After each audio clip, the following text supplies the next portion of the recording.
বনগী সাহেব, আমি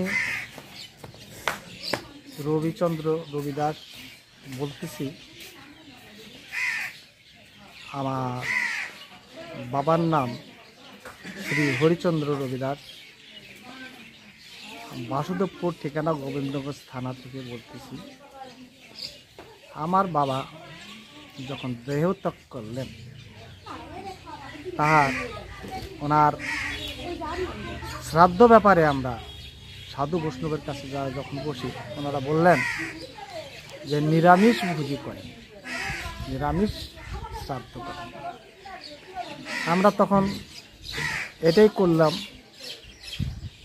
তার করার ফলে কিছু কতিপয় লোক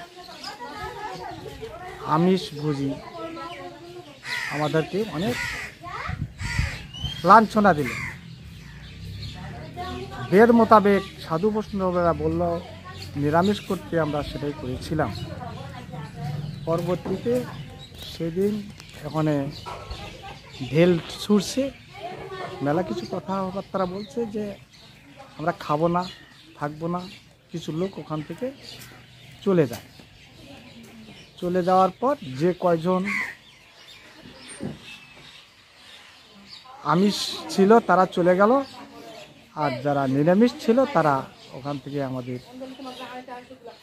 সেবা শান্তি করে আশীর্বাদ করে আমাদেরকে রেখে যান। তার পরবর্তীতে আমরা যখন 6 মাসই বা 1 বছরের যখন বছর কি করি, তখন আমাদেরকে বাধ্য হয়ে দিতে হলো খাসি দিয়ে, তখন ভোজ করতে হলো।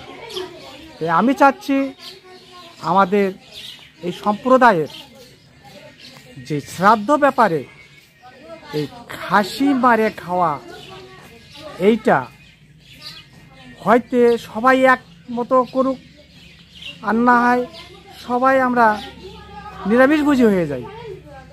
অন্তত শ্রাদ্ধ ব্যাপারে একটা জীব মারা গেছে, আর 3টা জীব আমরা জবাই করে জোর করে ধরে নিয়ে এসে তাকে জবাই করে তার মাংস আমরা খাচ্ছি। তাহলে আমার বাবার কি মুক্তি হবে? কোনটা করলে মুক্ত হবে? এটা আপনাদের কাছে আমি জানতে চাই বা শুনতে চাই, যে একটা মৃত্যুর পেছনে আরও 10টা জীব মারে খাওয়াটা কি ভালো হবে, না নিরামিষ করা ভালো হবে?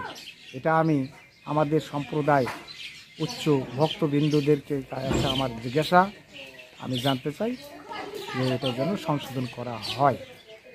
এই বলে আমি আমার বক্তব্য শেষ করছি। শ্রী রবিচন্দ্র রবিদাস, বাসুদেবপুর।